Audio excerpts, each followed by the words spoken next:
Былая вёска Лошыца знаходзіцца каля сутоцы рэк Свіслачы і Лошыцы за 6 кіляметраў ад цэнтра Менска. Адзін з новых сталічных мікрараёнаў, пабудаваны каля вёскі, таксама называецца Лошыца. Як вядома, Менск упершыню згадваецца ў летапісах у сувязі з бітваю на рацэ Нямізе ў 1067 годзе. Распавядаюць, што падчас гэтае бітвы князь Усяслаў Чарадзей быў моцна паранены.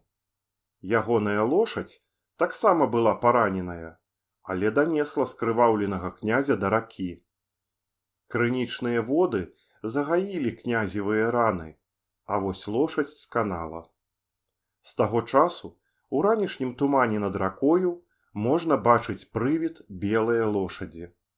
А раку назвалі Лоша ці Лошыца. Аднак у беларускай мове слова лошадь няма. Ёсць толькі конь. Навукоўцы лічаць, што назва ракі паходзіць ад балтыйскіх словаў лашэці, блішчэць, або лашыс, ласось.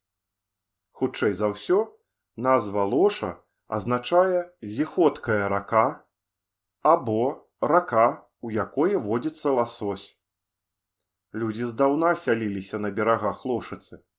Археолагі выявілі ў гэтых месцах гарадзішчы, датаваныя 10-13 стагоддзямі. Іхнія межы цяпер пазначаныя валунамі. У 16 стагоддзі Лошыца належала князям друцкім. Некаторыя гісторыкі лічаць, што род друцкіх паходзіць ад полацкіх князёў і што Усяслаў Чарадзей быў іхнім даўнім продкам. Згодна з паданнямі, у аднаго з князёў друцкіх было 3 дачкі. Для кожнай з іх ён пасадзіў па дрэве, якія сімвалізавалі моц сям'і, каханне і поспех. Да нашага часу захаваўся толькі адзін дуб, які назвалі заручальным. Дзяўчыны прыносілі яму дары і прасілі шчаслівага сямейнага жыцця. Кажуць, што дуб выконваў усе іхнія жаданні. У 2010 годзе дуб Волат загінуў ад удару маланкі, але людзі па-ранейшаму вераць у ягоную чароўную сілу, просяць здароўя, натхнення і ўдалага шлюбу. Адным з валадароў Лошыцы ў 18 стагоддзі быў маршалак галоўнага трыбунала, вышэйшага апеляцыйнага суда Вялікага княства літоўскага Юзаф Прушынскі.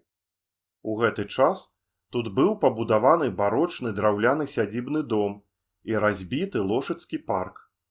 Як тады выглядала Лошыца, можна пабачыць на акварэлі мастака Юзафа Пешкі. Сёння ў Лошыцкім парку расце больш за 36 тысячаў дрэваў і 16 тысячаў кустоў.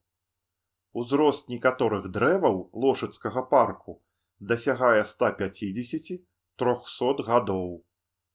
У 1769 годзе была ўзведзеная капліца-пахавальня, у якой хавалі уладальнікаў сядзібы. Прушынскія сябравалі са многімі вядомымі дзеячамі свайго часу. У Лошыцкай сядзібе бываў заснавальнік беларускай нацыянальнай оперы кампазітар Станіслаў Манюшка. У лютым 1852 года у гарадскім тэатры Менска адбылася прэм'ера оперы Станіслава Манюшкі «Сялянка» або «Ідылія». Упершыню са сцэны прагучала сучасная беларуская мова і нацыянальныя мелодыі. Лібрэта да гэтай оперы напісаў адзін з клясікаў беларускай літаратуры, заснавальнік нацыянальнай драматургіі Вінцэнт Дунін-Марцінкевіч. Хватаграфію Дуніна-Марцінкевіча зрабіў у сваім хвотаатэлье Антон Прушынскі. У 1850 годзе ён адкрыў першую ў Беларусі хвотамайстэрню, якая знаходзілася на цяперашняй вуліцы Леніна ў Менску. У ёй быў зроблены першы беларускі фотаздымак, на якім мы бачым ягоную маці, Розу. Унук Антона, Казімір Прушынскі, у 1894 годзе, а гэта на год раней за братоў Люм'ер, запатэнтаваў плеаграф, прыладу для запісу і адлюстравання рухомых відарысаў. Сучасныя даследнікі мяркуюць, што калі б у 19гадовага вынаходніка было дастаткова ведаў у сферы камерцыі і фінансавых рэсурсаў, каб удасканаліць свой апарат, мы б зараз мелі плеаграфію, а не кінематограф. У 1909 годзе Казімір Прушынскі сканструяваў першую ў свеце ручную кінакамеру, аэраскоп ці аўтаплеаграф, у якое выкарыстоўвалася сціснутае паветра. Аператар мог трымаць кінакамеру дзвюма рукамі, не круцячы ручку, як гэта рабілася раней. Аэраскопы вырабляліся ў Лондоне з 1911 года. Яны выкарыстоўваліся аператарамі кінахронікі, у тым ліку і вайсковымі, большасці вядучых кінакампаніяў да з'яўлення гукавога кіно. Што ж, вернемся да Лошыцы. Пасля смерці ейнага ўладальніка Яўстаха Прушынскага сядзіба перайшла да ягонага пляменніка Яна Любанскага. З 1884 года Лошыцаю валодаў сын Яна, Яўстах Любанскі, дзякуючы якому сядзіба набыла выгляд, які захаваўся да нашага часу. У 1890 годзе Яўстах Любанскі рэканструяваў сядзібны дом у стылі мадэрн і пабудаваў двухпавярховых флігель для прыслугі. Маёнтак стаў адной з найлепшых губернскіх гаспадарак. У ім працавалі вінакурня і два млыны. Яўстах Любанскі быў членам Менскага таварыства сельскай гаспадаркі. У Лошыцкім парку ён высаджваў прывезеныя з розных краінаў саджанцы і праводзіў эксперыменты па скрыжаванні раслінаў. На сельскагаспадарчай выставе ў Менску Яўстах Любанскі атрымаў некалькі ўзнагародаў за свае экспанаты, у прыватнасці за калекцыю бульбы для вінакурэння. Яшчэ Яўстах Любанскі быў папулярызатарам роварнага спорту і ўзначальваў таварыства менскіх раварыстаў. Ва ўзросце 31 года Яўстах Любанскі ажаніўся з 20гадоваю Ядзвігаю Кіневіч. Некаторыя пляткарылі, што іх шлюб не быў шчаслівым. У 1905 годзе Ядзвіга утапілася ў рацэ Свіслачы. Прывід белае пані да гэтага часу блукае па алеях парку. У 1905 годзе губернатарам Менскай губерні быў Павел Курлаў.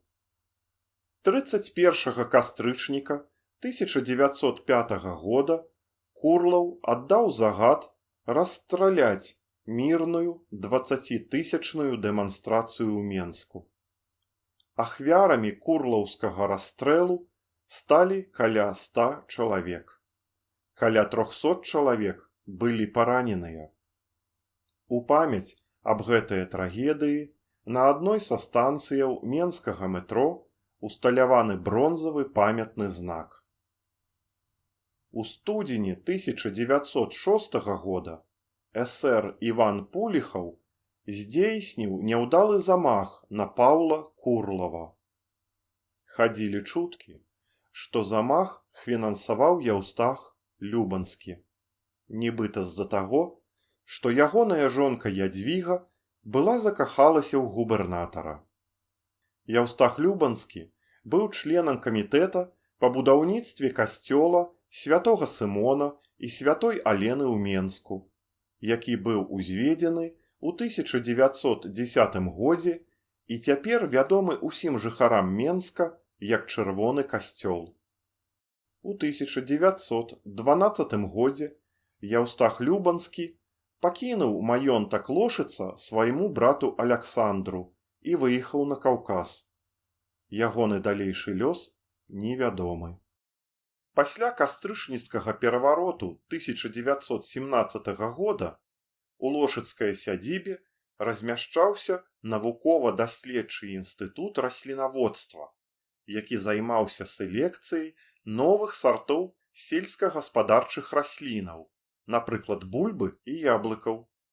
У 1924-37 годах у лошыцкай сядзібе таксама працавала падпольная школа камуністычнай партыі Заходняй Беларусі, дзе рыхтавалі дыверсійныя брыгады беларускіх народных мсціўцаў, якіх закідвалі ў Заходнюю Беларусь, якая была акупаваная Польшчай у 1921-39 годах. У 30-х годах мінулага стагоддзя недалёка ад парку у Лошыцкім Яры адбываліся масавыя расстрэлы нявінных людзей. Колькасць рэпрэсаваных дакладна невядома. У 1941-44 годах у лошыцкай сядзібе знаходзіўся штаб нямецкіх акупацыйных уладаў. 3 беларускія падпольшчыцы, Марыя Чыжэўская, ейная дачка Алена і іхняя сяброўка Надзея Маісеева заклалі бомбу у печ у лошыцкай сядзібе, каб узарваць генеральнага камісара Беларусі Курта фон Готберга.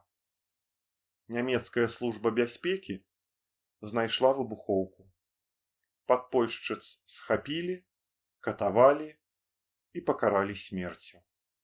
Пасля вайны у 1946-47 годах у лошыцкай сядзібе размяшчалася ЮНРА, адміністрацыя дапамогі і аднаўлення ААН, якая займалася пытаннямі паставак і размеркавання гуманітарнай дапамогі ААН у Беларусі.